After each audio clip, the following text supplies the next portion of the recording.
Well, 680's Richard Southern joins us now. Richard, we're not expecting the price of gas to change tonight, but that's little consolation for drivers this long weekend. I filled up today.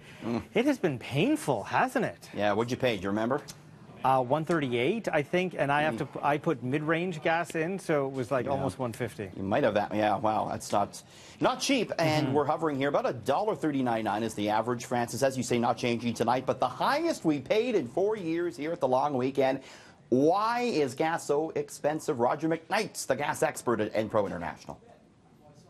Why are we paying a 4-year high for gas? A lot of it, we've got to blame it on the Americans. The Americans are doing it because gasoline prices in Canada aren't made in Canada. If the wholesale prices go up in Buffalo, then the pump prices go up also in southern Ontario. The reason they're going up south of the border is they have an economy that's going red hot. Are we getting gouged? We are not getting gouged in southern Ontario. Why is it so much more in Canada than it is in the U.S., even when you do all the conversions? If we hop in our car and we both drive to Buffalo and check the tax bill there, a liter of gasoline, when you convert it over, the taxes are 11 cents. In good old Ontario, it's 40.1 cents a liter. So there's your difference. Francis, keep it on 680 and City News over the weekend because we'll update you on the gas price movements. Hopefully it'll be down. Yeah, let's hope. NAFTA talks are down. They appear stalled, and the loonie is taking a hit. Yeah, Canadian dollar down almost half a cent, as you saw off the top there, 77.64 U.S. U.S. Trade Representative Robert Lighthizer, who we see there, he said that NAFTA countries are nowhere close to a deal. He says there are, in his words, gaping differences on many issues, though negotiations will continue. Trump, of course, pushing for a renegotiated NAFTA. The Financial Times reports that the Trump administration trying to bully Canada and Mexico into a deal. With elections coming up here in Ontario, of course, as well as in the U.S. and in Mexico, Francis, it looks like there may not be a NAFTA deal until next year. So, yeah, loonie under some pressure today. Well, there's one less place to buy shoes, Richard. 9 West has gone bankrupt, and it's closing all its Canadian stores. Yep, this was the scene at the Eaton Centre today, where 9 West has a location. It was busy because they got the liquidation sales out. Added to the pile, Francis, 9 West, just the latest retailer to go under, filing for bankruptcy officially last month, listing liabilities of almost $10 billion.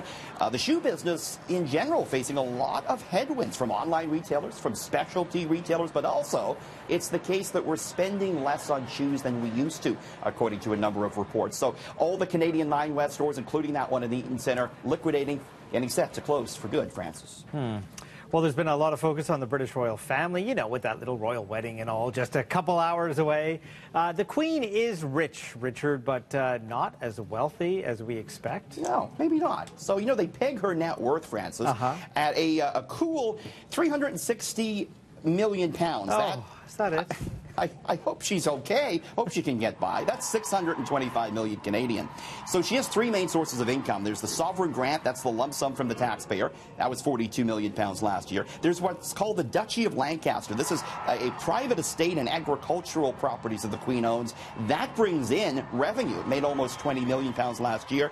Then there's the Queen's personal assets. She has Balmoral Castle, Francis. She has a valuable stamp collection, apparently, many works of art, and a stock portfolio. That Paradise Papers leak last year revealed that the Queen had 13 million pounds in offshore stock accounts. So she's doing okay, but maybe not quite as rich as you might think. Well, I mean, the poor thing had to give up the yacht and then had to give up the train and the QE2. That was, you know, a big yacht just for her. And now I think it's a hotel somewhere. I know. And, you know, she doesn't even have her own plane anymore. Like, The question is, though, are you getting up early to watch this tomorrow, Francis? No. No. I'll be sleeping in. It's a long weekend. Absolutely. Watch it on Twitter. So it is something many of us could make use of this long weekend. Maybe some of us. Scientists are working on a hangover pill. Maybe Richie? Yeah, it's a hangover pill, Francis. The University of California scientists, they've taken a step towards developing this, which could cure all the indulgences from the night before. Scientists use natural enzymes found in the liver to help the body better process alcohol, to process it faster. They gave this hangover pill to drunk mice. First, they had to get the mice drunk. Then they gave it the hangover pill. And apparently the mice process alcohol 45% faster than the mice that didn't get the hangover pill. They were all happy mice, mind you. They could begin testing on humans in a year's time, although it might be a few years before the hangover pill is officially available on the market. So what do? They bring the mice up to a little bar and pour it some pints? Or? Yeah, they bring it to the Imperial Pub, and the mice go drinking with Talbot. Is that what they happens? do. That's how it works. Good to know. All right. Richard, you have a great long weekend. Have a great long weekend. Okay, Francis. you too.